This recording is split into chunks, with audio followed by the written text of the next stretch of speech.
नमस्कार। आप सभी के चैनल साथ बहुत प्यारा बहुत चुटकुला सा गाड़ी लेके यहाँ आप लोग सुनिए, आनंद लीजिए और ढेर सारा आशीर्वाद देते रहें। चैनल पहली बार देख रहे हैं तो सब्सक्राइब कीजिए और साथ गाड़ी बहुत अच्छी है तो अपने घर में शादी विवाह हो, अगल बगल में पास पड़ोस में हो तो मंडप गीत में गाइएगा। बहुत लाजवाब गाड़ी है और सब्सक्राइब जरूर करें, फुल वाच करके देखें। धन्यवाद। केकरे घरे दही बिकाला, केकरे घरे पान हो। केकरे घरे दही बिकाला, केकरे घरे पान हो। केकरे घरे बहिनी बिकानी, सुनली अपने कान हो।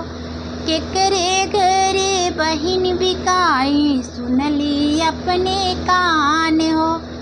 अरे अहिरा घरे दहिया बिचाई, बरई घरे पान हो।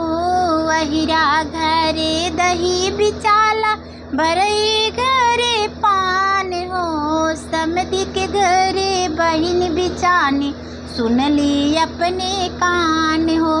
समधी के घरे बहिन बिचानी, सुनली अपने कान हो। केकरे घरे दही बिकानी, केकरे घरे पान हो। केकरे घर में बहिन बिकाई, सुनली अपने कान हो। केकरे घरे बहिन बिकानी, सुनली अपने कान हो। अहिरा घरवा दही बिकानी, बरई घरवा पान हो। अगुआ के घरे बहिन बिकानी, सुनली अपने कान हो। अगुआ के घरे बहिन बिकाली, सुनली अपने कान हो। केकरे घरे दही बिकाई, केकरे घरे पान हो। केकरे घरे बहिन बिकाई, सुनली अपने कान हो। अरे केकरे घरे बहिन बिकाई, सुनली अपने कान हो। अहिरा के घरे दही बिकाई, बरई के घरे पान हो।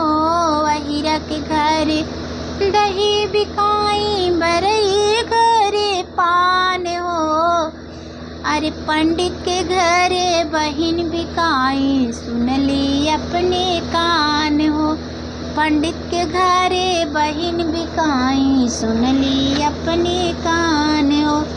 केकरे घरे दही बिकाई, केकरे घरे पान हो। केकरे घरे बहिन बिकाई, सुनली अपने कान हो। केकरे घरे बहिन बिचानी, सुनली अपने कान हो। अहिरा घरे दही बिकानी, बरई घरे पान हो। भसुरा के घरे बहिन बिकानी, सुनली अपने कान हो।